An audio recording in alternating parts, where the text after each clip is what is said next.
வானொலியில் நீங்கள் கேட்டு மகிழ்ந்த தென்கட்சி கோ சுவாமிநாதன் ஐயா அவர்களின் இன்று ஒரு தகவல். ஒரு தந்தை தன்னோட பிள்ளைய ரொம்ப தைரியசாலியாக வளர்க்கணும்னு ஆசைப்பட்டார். அதுக்காக அவனை கூப்பிட்டு உட்கார வச்சு இப்படி உபதேசம் பண்ணார். இதை பாருப்பா, நான் உன்னாட்டம் இருக்கிறப்போலாம் எதுக்கும் பயப்பட மாட்டேன், ரொம்ப துணிச்சலாக இருப்பேன். ஒரு நாள் ஒரு அப்பாவி எலிய ஒரு பூனை துரத்திட்டு ஓடிச்சு. நான் உடனே என்ன செஞ்சேன் தெரியுமா? அந்த பூனையை பிடிச்சேன், அது வாலில் ஒரு பட்டாசு சரத்தை கட்டினேன், கொளுத்தி விட்டேன், படபடன்னு வெடிக்க ஆரம்பிச்சுட்டுது. அது துள்ளிக்கிட்டு அங்கேயும் இங்கேயும் ஓடி இருக்கு பாரு ஓட்டம், ரொம்ப தமாஷு அப்படின்னார் அப்பா. இப்படி சொல்லிவிட்டு பையனை பார்த்து, இதை கேட்குறதுக்கு உனக்கும் துணிச்சல் வருதா? நான் என்னுடைய செயலை நீ கேட்குறப்போ உனக்கு துணிச்சல் வருதா அப்படின்னு கேட்டார். வருதுன்னா பையன்.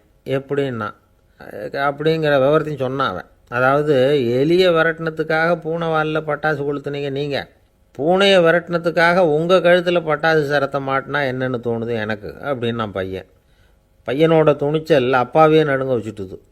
அது சரி, ஒரு அப்பா பிள்ளைக்கு இப்படியா உபதேசம் பண்ணுறது? எல்லாருக்கிட்டையும் அன்பாக பழகிறது எப்படி அப்படின்னு சொல்லி கொடுக்கணும். பிஞ்சு உள்ளங்களில் நஞ்சை தூவலாமா? ஒரு நாள் விநாயகர் ஒரு பூனையோடு விளையாடிக்கிட்டு இருந்தாராம். அப்படி ஆசையாக விளையாடிக்கிட்டு இருந்தப்போ அவரோட கை நகம் தவறுதெல்லாம் பூனையோட முகத்தில் பட்டுட்டு தான். அது ஒரு சின்ன கீரெல்லாம் உண்டாகி விட்டுது. அப்பா அவர் அதை ஒரு பெருசாக நினைக்கல. கொஞ்ச நேரத்துக்கு அப்புறம் விநாயகர் வீட்டுக்கு வந்தார். அவங்க அம்மா பார்வதி தேவியை பார்த்தார். பார்வதி தேவி கன்னத்தில் விரலால் கீறினது மாதிரி ஒரு அடையாளம் இருந்தது. விநாயகருக்கு அதிர்ச்சி, ஆச்சரியம். நம்ம அம்மா இந்த உலகத்துக்கே தாயார், அப்பேற்பட்ட அவங்க முகத்திலேயே கீரலை உண்டாக்கக்கூடியவங்க யாராக இருக்க முடியும் அப்படின்னு யோசனை பண்ணார். தாயே, உன்னுடைய கன்னத்தில் இந்த வடு எப்படிம்மா ஏற்பட்டதுன்னு கேட்டார். குழந்தாய், இது நீ செஞ்ச காரியம்தான்ப்பா, உன்னுடைய கை நகம் கீறினதுனால ஏற்பட்ட வடு தான் இது அப்படின்னாங்க அவங்க. விநாயகர் திடுக்கிட்டு போட்டார். எப்படிம்மா அது? நான் எந்த காலத்துலேயும் ஒன்று அப்படி கீறினதாக எனக்கு நினைவு இல்லையே அப்படின்னார். இன்னைக்கு காலையில் ஒரு பூனையை கீறினதை நீ மறந்துட்டியா அப்படின்னாங்க அந்த அம்மா. விநாயகர் திகைச்சு போய் நின்னார். பார்வதி தேவி சொன்னாங்க, இதை பார்ப்பா, இந்த உலகத்தில் இருக்கக்கூடிய எல்லா உயிர்கள்லேயும் நான் இருக்கிறேன். நான் தான் இந்த உலகமாக ஆகியிருக்கிறேன். ஆகையினால நீ யாரை துன்புறுத்தினாலும் அது உண்மையிலேயே என்ன துன்புறுத்தினதாக தான் வந்து முடியும் அப்படின்னாங்க. விநாயகர் மனசுக்குள்ளே ஒரு வெளிச்சம் ஏற்பட்டு தான். அதுக்கப்புறம் அவர் யாரையுமே கல்யாணம் பண்ணிக்காததுக்கு அதுதான் காரணமாக. இந்த உலகத்தில் எல்லாரையும், இங்கே இருக்கிற எல்லாத்தையும் தாயின் வடிவமாக அவர் பார்க்க ஆரம்பிச்சிட்டாராம். குருதேவர் ராமகிருஷ்ணர் இந்த கதையை எடுத்து சொல்லியிருக்கிறார். நபிகள் நாயகம் ஒரு தடவை ஒரு நாற்காலியில் உட்காந்து என்னமோ யோசனை பண்ணிகிட்டு இருந்திருக்கிறார். அப்போ அவரோட உடையில் ஒரு கீழ்ப்பகுதி தரையில் படிஞ்சு கிடந்திருக்குது. அங்கே விளையாடிக்கிட்டு இருந்த ஒரு பூனை அது மேலே வந்து படுத்து தூங்கி போச்சு. தொழுகை செய்ய வேண்டிய நேரம் வந்துட்டது. நபிகள் நாயகம் எழுந்திருக்க பார்த்தார். அப்போ தான் பூனை தன்னோட உடை மேலே படுத்து தூங்கிட்டு இருக்கிறது கண்ணில் படுது. பூனையோட தூக்கத்தை கலைக்க விரும்பல அவர். தன்னுடைய சகோதரியை கூப்பிட்டார். ஒரு கத்திரிக்கோல் எடுத்துகிட்டு வர சொன்னார். பூனை படுத்திருந்த உடைப்பகுதி மட்டும் இருக்குல்ல, அதை மட்டும் அதோட கத்திரிச்சு விட்டுட்டு அதுக்கப்புறம் அவர் எழுந்திரிச்சு தொழுகைக்கு போனாராம். அதாவது, பிற உயிர்கள்கிட்ட எப்படி அன்பு காட்டணுங்கிறத பெரியவங்க எவ்வளவோ விதத்தில் நமக்கு எடுத்து காட்டியிருக்கிறாங்க. இருந்தாலும் எத்தனை பேர் மனசில் அதெல்லாம் உரைச்சிருக்குது? நாமளும் நம்ம ட்ரெஸ்ஸு மேலே ஒரு பூனை படுத்திருந்தா ஒரு கத்திரிக்கோலை தான் தேடுவோம், எடுத்துகிட்டு வர சொல்லுவோம். துணியை வெட்டுறதுக்கு பதிலாக இல்லை, அதோட வாழை வெட்டினா என்ன அப்படின்னு தோணும். ஒரு ஆள் ரொம்ப பிரியமாக ஒரு பூனையை ஆற்றுல குளிப்பாட்டிக்கிட்டு இருந்தானா. எப்படி? அந்த பூனையை ஆற்று தண்ணியில் அமுக்கி அமுக்கி குளிப்பாட்டிக்கிட்டு இருக்கிறான். அந்த வழியாக போன பெரியவர் ஒருத்தர் இதை பார்த்தார். இதை பார்ப்பா, பூனையை அது மாதிரி ஆற்று தண்ணியில் அமுக்கி குளிப்பாட்டாத, மூச்சு திணறி செத்து போடும் அப்படின்னு அட்வைஸ் பண்ணார். நீ போய் அவன் வேலையை பார்த்துக்கிட்டு, எனக்கு எல்லாம் தெரியும்னா இவன். சரின்னு அவர் போயிட்டார். கொஞ்ச நேரம் கழித்து அவரே அந்த வழியாக திரும்பி வந்துக்கிட்டு இருந்தார். ஆற்றுல பூனையை குளிப்பாட்டிக்கிட்டு இருந்தவன் அழுதுகிட்டு உட்காந்துருக்கிறான். பக்கத்தில் அந்த பூனை செத்து கிடக்குது. இதை பார்த்தார் பெரியவர். நான் தான் அப்போவே சொன்னேனே, அந்த பூனையை ஆற்றுல நினைக்காதேன்னு, அதை கேட்டிருந்தா இப்படி ஆயிருக்குமா அப்படின்னார். அந்த ஆள் கோபமாக இவரை முறைச்சி பார்த்தான்.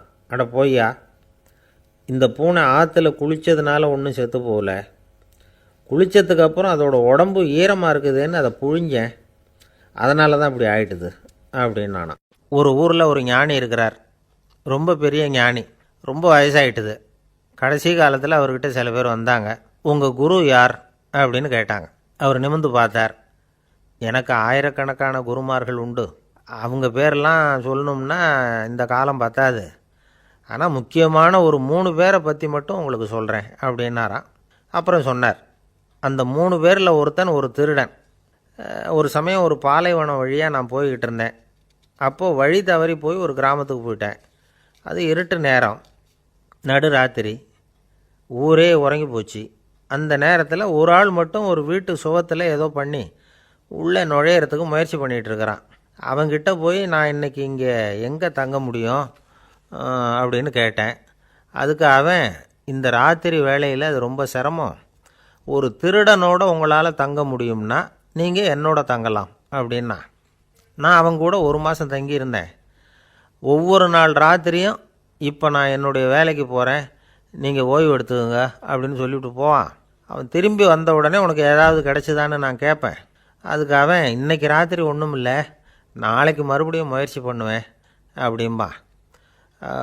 எப்பவும் அவன் நம்பிக்கை இழந்ததே கிடையாது, எப்பவும் சந்தோஷமாகவே இருப்பான். நானும் ரொம்ப காலமாக தியானம் பண்ணிக்கிட்டே இருந்தேன், ஒன்றுமே நடக்கலை. ஆனால் நான் என்ன பண்ணேன் தெரியுமா, மனசு வருத்தப்படும், நம்பிக்கை இழந்துருவேன். அப்போல்லாம் அந்த திருடனுடைய விடாமுயற்சி தான் ஞாபகத்துக்கு வரும். அதனால் அந்த திருடன் எனக்கு ஒரு குரு. என்னுடைய 2வது குரு யாருன்னா அது ஒரு நாய். இது எப்படின்னா, ஒரு சமயம் எனக்கு ரொம்ப தாகமாக இருந்தது. ஒரு நதியை நோக்கி போய்கிட்டு இருந்தேன். அப்போது ஒரு நாயும் வந்தது. அதுக்கும் தாகம். ஓடி வந்து ஆற்றை பார்த்துது. அதோட நிழல் வந்து ஆற்றுல தெரிஞ்சுது. அதை பார்த்ததும் பயந்துட்டுது. அதாவது அது தன்னுடைய சொந்த உருவத்தையே கண்டு பயந்தது. அதை பார்த்து குறைக்குது, திரும்பி ஓடிச்சு. ஆனால் அதுக்கு தாகம் அதிகமாக இருந்ததுனால அது மறுபடியும் திரும்பி வந்தது. பார்த்தா மறுபடியும் தண்ணியில் நாயோட உருவம் தெரியுது. இப்படி சில தடவை பண்ணிச்சு. இருந்தாலும் கடைசியில் தண்ணியில் குதிச்சுட்டுது துணிஞ்சி. இப்படி குதித்த உடனே அதோட உருவமும் மறைஞ்சுட்டுது. இதை பார்த்தேன். நான் என்ன புரிஞ்சுக்கிட்டேன்னா, எவ்வளவு தான் பயம் இருந்தால் கூட ஒருத்தன் தைரியமாக காரியத்தில் இறங்கணும் அப்படிங்கிறத புரிஞ்சுக்கிட்டேன். இந்த போதனை அந்த நாய்கிட்ட இருந்து எனக்கு கிடைச்சிது. இது ஒன்று. அடுத்தது என்னுடைய 3வது குரு யாருன்னா அது ஒரு சின்ன குழந்தை. நான் ஒரு சமயம் ஒரு நகரத்துக்கு போனேன். அங்கே ஒரு குழந்தை எரிகிற மெழுகுவத்தி ஒன்று எடுத்துக்கிட்டு வந்தது. நான் அந்த குழந்தைய பார்த்து வேடிக்கையாக கேட்டேன், ஏன் பாப்பா இந்த மெழுகுவத்தியை நீயாவே கொளுத்துனியா அப்படின்னு கேட்டேன். ஆமான்னுது அந்த குழந்தை. சரி, இந்த மெழுகுவத்தி முன்னாடி எரியாமல் இருந்தது, இப்போ எரியுது. இந்த மெழுகுவத்திக்கு வெளிச்சம் எங்கேருந்து வந்தது, அதை எனக்கு காட்ட முடியுமா அப்படின்னு கேட்டேன் அந்த குழந்தைகிட்ட. இதுக்கு அந்த குழந்தை சிரிச்சுக்கிட்டு அந்த மெழுகுவத்தியை ஊதி அணைச்சுட்டுது. அதுக்கப்புறம் என்னை பார்த்து கேட்டுது, இப்போ இந்த மெழுகுவத்தியின் வெளிச்சம் போனதை பார்த்தீங்க இல்லையா, அது எங்கே போச்சுன்னு எனக்கு சொல்லுங்க அப்படின்னுது. அந்த குழந்தை இப்படி கேட்டதும் என்கிட்ட இருந்த ஆணவம் அழிஞ்சுட்டுது. நான் படித்ததெல்லாம் அந்த வினாடியில் சுக்கு நூறாக போயிட்டுது. என்னுடைய முட்டாள்தனத்தை நான் உணர்ந்தேன் அப்படின்னு இவ்வளவும் அந்த ஞானி விவரமாக சொன்னாராம். அதனால் நாம் இன்னார்கிட்டே இருந்து தான் இதை கற்றுக்கணுங்கிறது இல்லை, யாருக்கிட்டே இருந்தும் எதையும் கற்றுக்கலாம். நம்மால் ஒருத்தன் ஒரு நாய் வளர்த்துக்கிட்டு இருந்தான். அந்த நாய்க்கு வால் கிடையாது. யாரோ ஏற்கனவே வெட்டி எடுத்துட்டாங்க. இந்த நாய் தான் சார் எனக்கு குரு, அதுக்கிட்டே இருந்து கூட நான் பாடம் கற்றுக்கிட்டு இருக்கிறேன் அப்படின்னா. அப்படி என்ன கற்றுக்கிட்டேன் இந்த வால் இல்லாத நாய்கிட்டே இருந்து அப்படின்னு கேட்டோம்.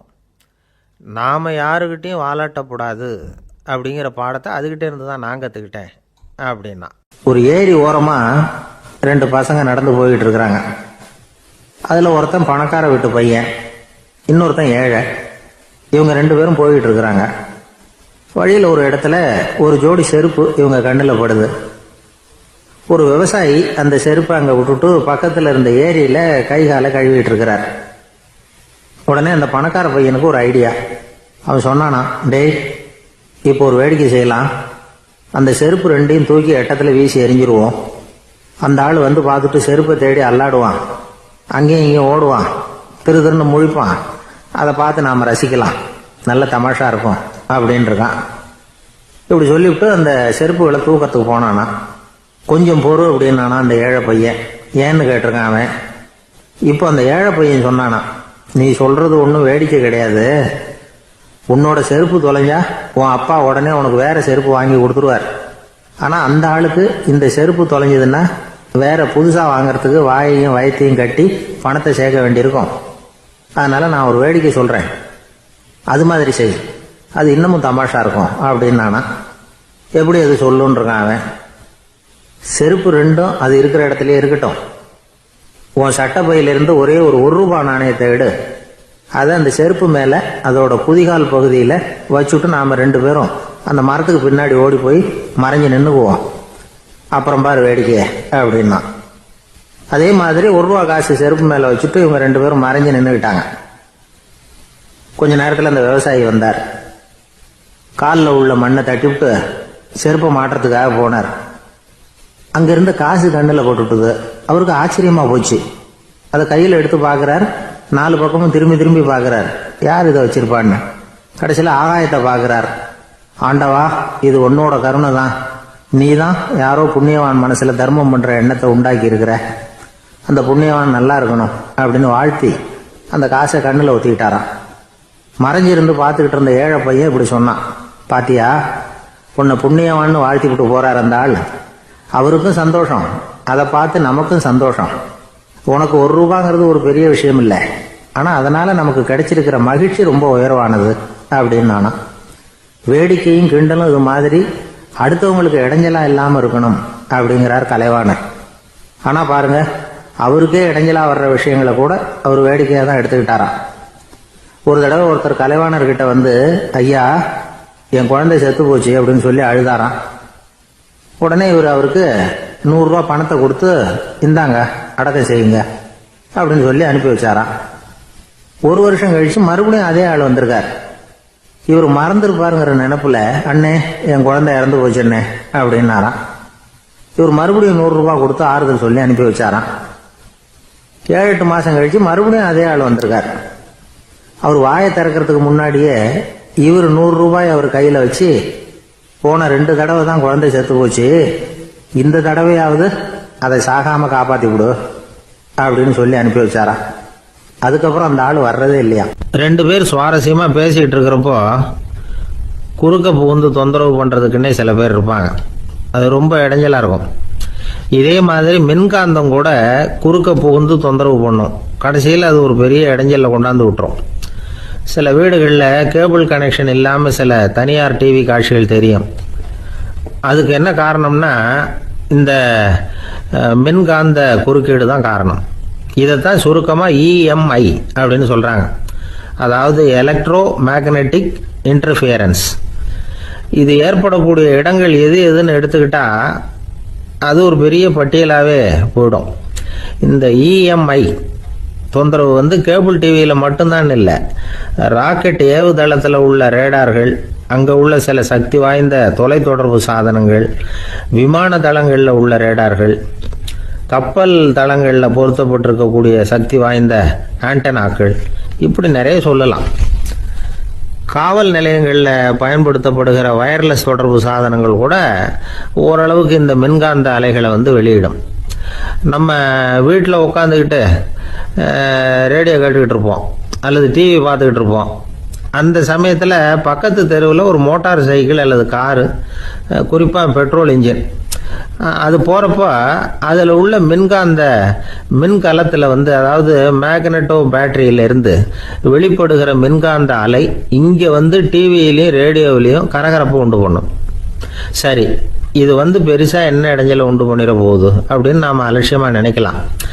வயசானவங்களுக்கு மறதி நோயின்னு ஒன்று வரும்ல, அல்ஷமீர், அதாவது மூளையில் உள்ள செல்கள் வந்து செயலிழந்து போயிடுறது. அது செய்ய வேண்டிய வேலையை மறந்துடும். மனைவியே எதிரில் வந்து நின்னா கூட உன்னை எங்கேயோ பார்த்தது மாதிரி தெரியுதே அப்படின்னு சொல்லிட்டு இருப்பாங்க. அப்படி ஒரு மறதி. இந்த விசித்திரமான நோய்க்கு இதுவரைக்கும் மருந்தே இல்லைன்னு வேற சொல்றாங்க. இந்த மைக்ரோ ஓவன் அப்படின்னு சொல்லக்கூடிய சமையல் அடுப்புகள் கூட மின்காந்த அலைகளை வந்து வெளியிடுது. சமயத்தில் சில தொழிற்சாலைகளில் கூட பெரிய விபத்துக்களை இந்த இஎம்ஐ உண்டு பண்ணிவிடும். இதை பற்றி தீவிரமாக சிந்திக்க ஆரம்பித்ததே ஒரு விபத்துக்கு பிறகுதான். அமெரிக்காவுக்கும் வியட்நாமுக்கும் இடையில போர் நடந்தது. அந்த சமயம் அமெரிக்காவுக்கு சொந்தமான விமானம் தாங்கி கப்பல் ஒன்று வியட்நாமை தாக்கிறதுக்கு தயாராக ஏவுகணைகளோட கடலில் நிறுத்தி வைக்கப்பட்டிருந்தது.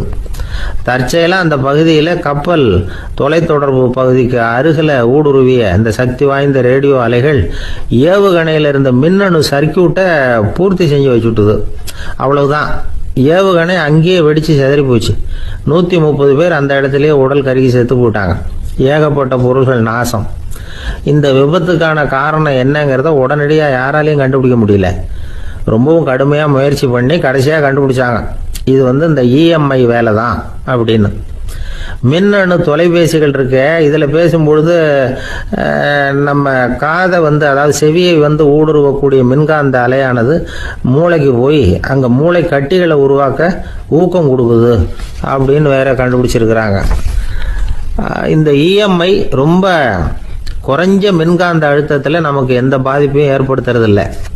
மின்காந்த அலைகள் அழுத்தத்தோடு இருக்கிற இடங்களில் ரொம்ப நேரம் இருந்தோம்னா நம்ம உடம்பின் வெப்பநிலை 2 டிகிரி செல்சியஸ் வரைக்கும் அதிகரிக்குதாம்.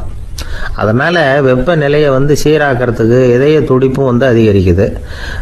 இப்படிலாம் கண்டுபிடிச்சிருக்கிறாங்க. இப்பெல்லாம் இந்த மின்காந்த குறுக்கீடுகளை தடுக்கிறது எப்படி அப்படின்னு விஞ்ஞானிகள் யோசனை செய்ய ஆரம்பிச்சிருக்கிறாங்க.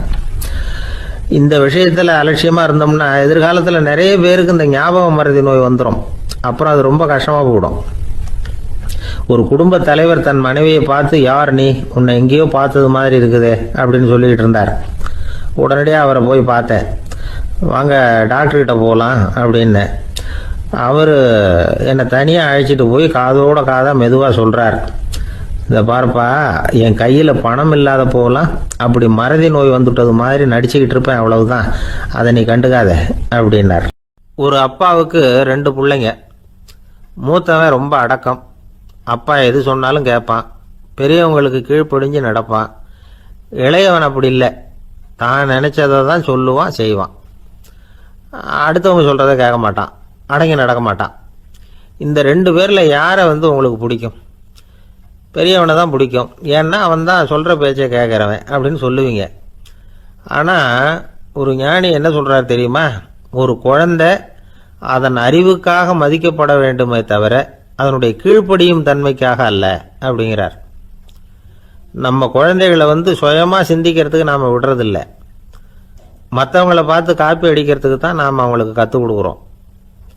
புகழ்பெற்ற மனிதர்கள் சிலருடைய பேரை சொல்லி, நீயும் அவர் மாதிரி ஆகணும், இவர் மாதிரி ஆகணும் அப்படின்னு சொல்லிகிட்டே இருக்கிறோம். குழந்தைகள் தங்களுடைய தனித்தன்மையை வளர்த்துக்கிறதுக்கு நாம் தடையாக இருக்கிறோம். ஒரு குழந்தைகிட்ட அனாவசியமாக நம்பிக்கையை வளர்த்துடக்கூடாது. எந்த கோட்பாட்டையும் திணிக்கக்கூடாது. நாம் ஏற்கனவே அர்த்தமில்லாத கருத்துக்களையும் கொள்கைகளையும் மனசில் போட்டு நிரப்பி வச்சிருக்கிறோம்.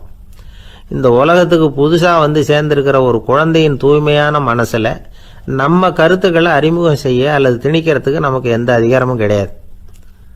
ஒரு குழந்தைய நீ இந்த மதத்தை சேர்ந்தவன் அப்படின்னு பிறந்ததுமே ஒரு முத்திரை குத்தி போடுறோம். இது அதோட சுதந்திரத்தை ஆரம்பத்திலேயே கிள்ளி எறிகிறது மாதிரி தான். நீங்கள் ஒரு மதத்தின் வழிமுறைகளை கடைப்பிடிச்சிக்கிட்டு வர்றீங்க, அந்த வழியில் போய்கிட்டு இருக்கிறீங்க, சரி, அதனால் போகிறீங்க.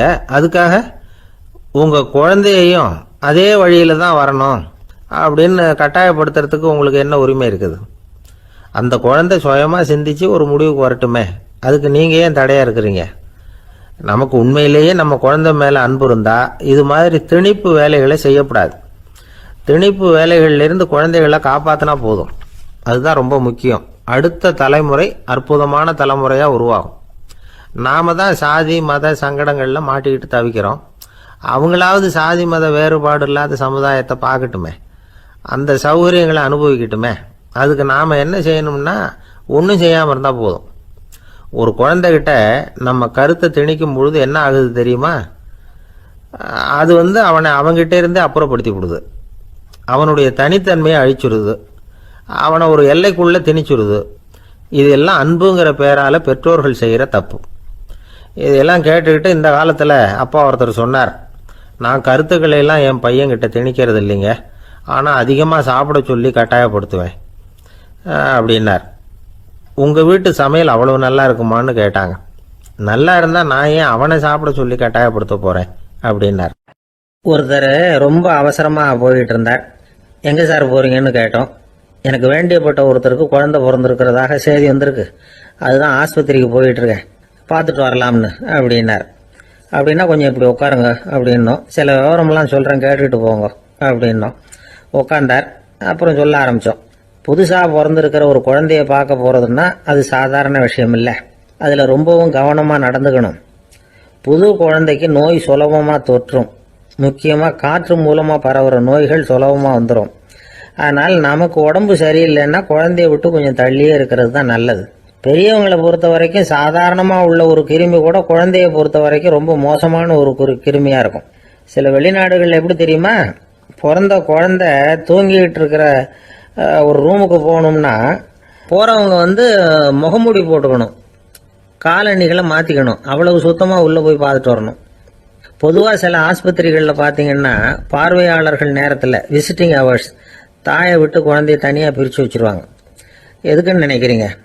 அந்த நேரம் பல பேர் வருவாங்க போவாங்க, அவங்க கை கால் சுத்தமாக இருக்காது. சுத்தம் இல்லாத கைகள் மூலமாக கிருமிகள் பரவும். சுத்தம் இல்லாத கைன்னா மண்ணு தூசி படிஞ்சிருக்கிற கை மட்டும் தான் அர்த்தம் இல்லை. சாலையில் கையை வீசிக்கிட்டு நடந்து வர்றீங்க, குழந்தைய பொறுத்த வரைக்கும் அது கூட சுத்தம் இல்லாத கை தான். தாயை தவிர மற்றவங்க குழந்தைய தூக்காமல் பார்த்துக்கிறது நல்லது. தாய் கூட அளவோட கொஞ்சிறதோட நிறுத்திக்கணும்.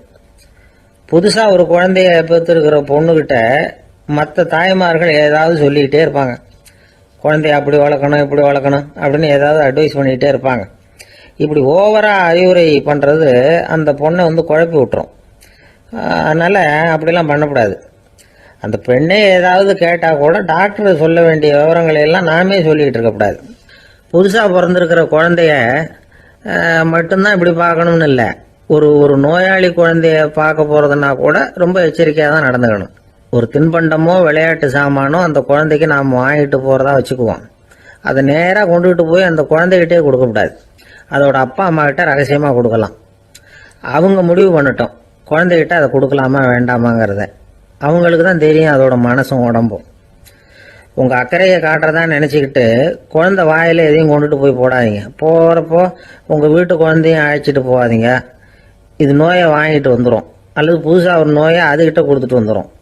என்னதான் உங்களுக்கு பழக்கமான குழந்தையா இருந்தால் கூட அதுக்கு விருப்பம் இல்லைன்னா பேசக்கூடாது. அங்கே போய் அவங்க பள்ளிக்கூடத்தை ஞாபகப்படுத்திட்டு இருக்கக்கூடாது. நோயில் இருக்கிறப்ப ஸ்கூலை பற்றி பேச அது விரும்பாது. ஆஸ்பத்திரியை விட்டு வெளியில் புறப்படுறப்போ குழந்தைகிட்ட சொல்லணும்னு அவசியம் இல்லை. அதோட அப்பா அம்மா கிட்ட சொல்லிவிட்டு புறப்பட்டா போதும், குழந்தை கோபிச்சிக்காது. சமூக சம்பிரதாயத்தை பற்றி அது கவலைப்படுறதில்லை. இப்படி எல்லா விவரமும் நம்ம எதிரில் உட்காந்துருந்தவங்க கிட்ட சொல்லி முடித்தோம். ரொம்ப நன்றி சார் அப்படின்னு சொல்லிவிட்டு அவர் புறப்பட்டார். குழந்தைங்க கொஞ்சம் வளர்கிற வரைக்கும் தான் நாம் எச்சரிக்கையாக இருக்கணும்னு இல்லை, வளர்ந்த பிறகு இன்னும் எச்சரிக்கையாக இருக்கணும். ஒரு பையன் பள்ளிக்கூடத்துலேருந்து திரும்பி வீட்டுக்கு வந்தான். முகம் பூரா நகத்தால் கீறி இருந்தது. அப்பா பார்த்து பயந்துட்டார். யாருடா உன்னை இப்படி பண்ணது அப்படின்னார். என் கூட படிக்கிற இன்னொரு பையன்னா. நாளைக்கு உன் கூட பள்ளிக்கூடத்துக்கு வர்றேன், நீ எனக்கு அவனை அடையாளம் காட்ட முடியுமான்னார். அது ரொம்ப சுலபம் நான் பையன். எப்படின்னார் அப்பா. அவன் காதில் ஒன்றை கையோடு எடுத்துகிட்டு வந்திருக்கிறேன், இதோ என் பையில தான் வச்சுருக்கேன் அப்படிங்கிறான் அந்த பையன். ஒருத்தர் முகத்தை தொங்க போட்டுக்கிட்டு ஒரு மாதிரியாக வந்தார். என்ன விஷயம்னு விசாரித்தேன். என்னுடைய நண்பன் ஒருத்தங்கிட்ட கருத்து வேறுபாடு, இனிமேல் நமக்குள்ளே எந்த சம்மந்தமும் வேணாம்னு நட்பை முறிச்சிட்டு வந்துட்டேன்னா. நண்பர்கள்னு இருந்தால் கருத்து வேறுபாடு வரத்தான் செய்யும்னு. கருத்து வேறுபாடு வராமல் இருக்கிறதுக்கு ஏதாவது வழி உண்டா அப்படின்னு கேட்டாங்க. அதை பற்றி நிபுணர்கள் சில யோசனைகளை சொல்லியிருக்கிறாங்கன்னு. முதல் விஷயம் என்னென்னா, உங்கள் நண்பனுக்கு ஒரு செய்தி சொல்லணும்னா அதை நீங்களே நேரடியாக சொல்லுங்கள், அல்லது உங்கள் கைப்பட கடிதம் எழுதுங்க. அதாவது நேரடி தொடர்பு முக்கியம். அதை விட்டுட்டு இன்னொருத்தர் மூலமாக நண்பர்களுக்கு செய்தி அனுப்புனா நீங்கள் சொல்கிற செய்தி அப்படியே போய் சேராது, அது சேதமாயிடும். கூட்டி குறைச்சி சொல்லிவிடுவாங்க, அது குழப்பத்தில் கொண்டாந்து விட்டுரும். இது ஒரு யோசனை. ரெண்டாவது யோசனை என்னென்னா, நீங்கள் ஒரு நல்ல காரியத்தை செய்யும் பொழுது உங்கள் நண்பரையும் சேர்த்துக்குங்க, அவருக்கும் அதில் ஒரு ஈடுபாட்டை உருவாக்குங்க. மூணாவது யோசனை, நம்ம பக்கத்தில் இருக்கிற நண்பர் மகிழ்ச்சி அடைகிற மாதிரி ஏதாவது செய்யணும். சின்ன சின்ன செயல்களாக இருந்தாலும் பரவாயில்ல, அவர் நமக்கு எதுவும் செய்யலையே, நாம் எதுக்கு செய்யணும் அப்படின்னு நினச்சிக்கிட்டு இருக்கக்கூடாது. நாலாவது யோசனை என்னென்னா, உங்களுக்கு ஒரு பிரச்சனையா அல்லது உங்கள் நண்பருக்கு ஒரு பிரச்சனையா, எதுவாக இருந்தாலும் 2 பேரும் சேர்ந்து உட்காந்து ஆலோசனை பண்ணுங்கள். நம்ம யோசனையும் கேட்கப்படுதே அப்படிங்கிற நினைப்பே அவருக்கு ஒரு மன நிறைவை உண்டாக்குமா. 5வது யோசனை, உங்கள் நண்பர் ஏதோ ஒரு காரியத்தை செய்கிறார், நீங்கள் உடனே அவசரப்பட்டு நீ செய்கிறது தப்புன்னு தீர்ப்பு சொல்லக்கூடாது. அவர் அதை செய்யறதுக்கான நியாயங்கள் எவ்வளவோ இருக்கும், அதை புரிஞ்சுக்கிறதுக்கு முயற்சி பண்ணணும். 6வது யோசனை, உங்கள் நண்பர் என்ன சொன்னாலும் அதை பொறுமையாக கேளுங்க. அவர் சொல்கிறத புரிஞ்சுக்கணும், அவர் சொல்ல விரும்புகிறத புரிஞ்சுக்கணும், அவர் சொல்ல முடியாமல் தவிக்கிறதையும் புரிஞ்சுக்கணும். இப்படி 3 விதமாகவும் அவரை புரிஞ்சுக்கிட்டு அதுக்கு தகுந்த மாதிரி செயல்படணும். 7வது யோசனை என்னென்னா, உங்கள் நண்பர் உங்ககிட்ட ஏதோ ஒரு கருத்தை சொல்கிறார், அது உங்களுக்கு பிடிக்கல, அதுக்காக உடனே நீ சொல்கிறது சரியில்லை, நான் ஒத்துக்க மாட்டேன் அப்படின்லாம் மறுத்துக்கிட்டு இருக்கக்கூடாது. அவர் சொல்கிறத கேட்கணும், பொறுமையாக சிந்திக்கணும், அதுக்கப்புறம் பதில் சொல்லணும். இப்படிலாம் நடந்துக்கிட்டால் நண்பர்களுக்குள்ள கருத்து வேறுபாடு வர்றதுக்கு வாய்ப்பே இருக்காது அப்படின்னு வல்லுநர்கள் தொகுத்து சொல்லியிருக்கிறாங்க இந்த யோசனைகளை. எனக்கு தெரிஞ்ச சில நண்பர்கள் உண்டு, அவங்களுக்குள்ளேயும் கருத்து வேறுபாடுகள் வராமல் இருக்கிறதுக்கு சில நுட்பங்களை கையாளுறது உண்டு. ஒருத்தர் சொன்னார், அந்த டாக்டர் சின்ன வயசுலேருந்து என் கூட பழகினவர், நாங்கள் 2 பேரும் இணை பிரியாத நண்பர்கள், இருந்தாலும் எனக்கு உடம்பு சரியில்லைன்னா நான் அவர்கிட்ட வைத்தியம் பார்த்துக்க மாட்டேன் அப்படின்னார் ஒருத்தர். ஏன் அப்படின்னு கேட்டேன். எங்கள் நட்பு கெட்டு போடக்கூடாது இல்லையா, அதனால தான் அப்படின்னார் இவர். ஒரு சீன தேசத்து அரசர் இருந்தார். அவருக்கு வயசாயிட்டுது. அவருக்கு அடுத்தபடியாக அவருடைய புள்ள பட்டத்துக்கு வரணும், ஆட்சி பொறுப்பை ஏற்றுக்கணும். ஒரு நல்ல தலைவனுக்கு இருக்க வேண்டிய பண்புகள்லாம் தன்னுடைய மகனுக்கு இருக்கணும்னு விரும்பினார் அந்த அரசர். அதனால் இளவரசனை பக்கத்தில் இருந்த ஒரு குரு கிட்ட அனுப்புனார். இளவரசன் அவர்கிட்ட போய் சேர்ந்தான். அந்த குரு என்ன பண்ணார் தெரியுமா, இவனை பார்த்து சொன்னார், இதை பாருப்பா, நீ என்ன பண்ணுற, இப்போவே பக்கத்தில் இருக்கிற காட்டுக்கு போ, நடு காட்டில் போய் ஒரு இடத்துல உட்காந்துக்கோ, அங்கே என்னென்ன சத்தம்லாம் உன் காதில் விழுதுன்னு கவனித்து கேளு, உன் காதில் விழுந்த ஓசைகள் என்னென்னங்கிறத என்கிட்ட சொல்லு, அதுதான் எனக்கு தெரியணும், உனக்கு வேலையும் அதுதான் அப்படின்னு சொல்லி அனுப்பி வச்சுட்டார். இளவரசன் காட்டுக்கு போனான். குரு சொன்னபடியே ஒரு இடத்துல உட்காந்து கவனித்து கேட்டான். அதுக்கப்புறம் குருக்கிட்ட திரும்பி வந்தான். என்னென்ன சத்தம்லாம் கேட்ட அப்படின்னு கேட்டார் குரு. குருவே, காட்டில் நான் பறவைகள் சத்தம்லாம் கேட்டேன், மிருகங்களின் ஓசையையும் கேட்டேன், இதை தவிர இடி மின்னல் மழை இதுகளோட சத்தத்தையும் கேட்டேன் அப்படின்னா. குரு யோசனை பண்ணார், நீ இன்னமும் சரியாக கேட்கல, அதனால் மறுபடியும் காட்டுக்கு போ, கொஞ்ச நாள் தங்கியிருந்து கேட்டுட்டு வா அப்படின்னார். இளவரசனுக்கு ஒன்றும் புரியல. இருந்தாலும் குருவின் கட்டளையாச்சே, மறுக்க முடியுமா? உடனே அவன் மறுபடியும் காட்டுக்கு போனான். ஒரு இடத்துல உட்காந்தான். கொஞ்ச நேரம் உன்னிப்பாக கவனித்து கேட்டான். சில நாள் கழித்து குருக்கிட்ட திரும்பி வந்தான். குருவே, இந்த தடவை சில துல்லியமான சத்தங்களை எல்லாம் கேட்டான். தேனீ பறக்கிற சத்தம், நீரோடையின் மெல்லிய ஓசை, இதெல்லாம் கேட்டேன்னா. குரு சிரித்தார். நீ மறுபடியும் காட்டுக்கு போ, இன்னும் சில நாள் அங்கே இரு, முழுமையாக கவனமாக கேட்டுக்கிட்டு வா அப்படின்னு சொல்லி அனுப்பி வச்சுட்டார். இளவரசனுக்கு குழப்பம் அதிகமாயிட்டுது. ஒன்றுமே புரியல. மறுபடியும் காட்டுக்கு போனான். மௌனமாக ஒரு இடத்துல உட்காந்துட்டான். அப்படியே தியானத்தில் ஆழ்ந்துட்டான். சில நாளில் அவனுக்கு இதுவரை கேட்காத ஓசைகள்லாம் கேட்க ஆரம்பிச்சிட்டுது. இதைத்தான் நான் கேட்கணும்னு என்னுடைய குரு எதிர்பார்த்துருக்கிறாருங்கிறத புரிஞ்சுக்கிட்டான். உடனே குரு கிட்ட ஓடனான். குருவே, இந்த தடவை காதுகளுக்கு கேட்க முடியாத சில ஓசைகளை கூட என்னால் உணர முடிஞ்சுது. பூ மலருகிற ஓசை, சூரியனால் பூமி சூடாகிறப்போ எழுகிற ஓசை, காலை பனித்துளி இந்த புல்லுலாம் குடிக்கிற ஓசை, இது எல்லாம் என்னால் நல்லா கேட்க முடிஞ்சுது அப்படின்னா. குருவுக்கு இப்போ தான் திருப்தி ஏற்பட்டு தான். இளவரசனை பார்த்து சொன்னார், இதை பாருப்பா, இப்போ தான் நாட்டை ஆளுகிற தகுதி உனக்கு வந்திருக்குது அப்படின்னு சொல்லி அதுக்கு விளக்கமும் கொடுத்தாராம். எந்த அரசன் தன்னுடைய மக்களின் இதயம் பேசுகிற மௌன மொழியை, மௌன வார்த்தைகளை கேட்குறானோ அவன்தான் ஆள தகுதி உள்ளவன். எந்த அரசன் தன்னுடைய மக்களின் உணர்ச்சிகளை உண்மையாக உணர்றானோ அவன்தான் முதன்மையான அரசன். போலி வார்த்தைகளை மட்டும் கேட்டுட்டு பல மௌன ராகங்களை காதில் வாங்கிக்காதவன் அரசனே இல்லை.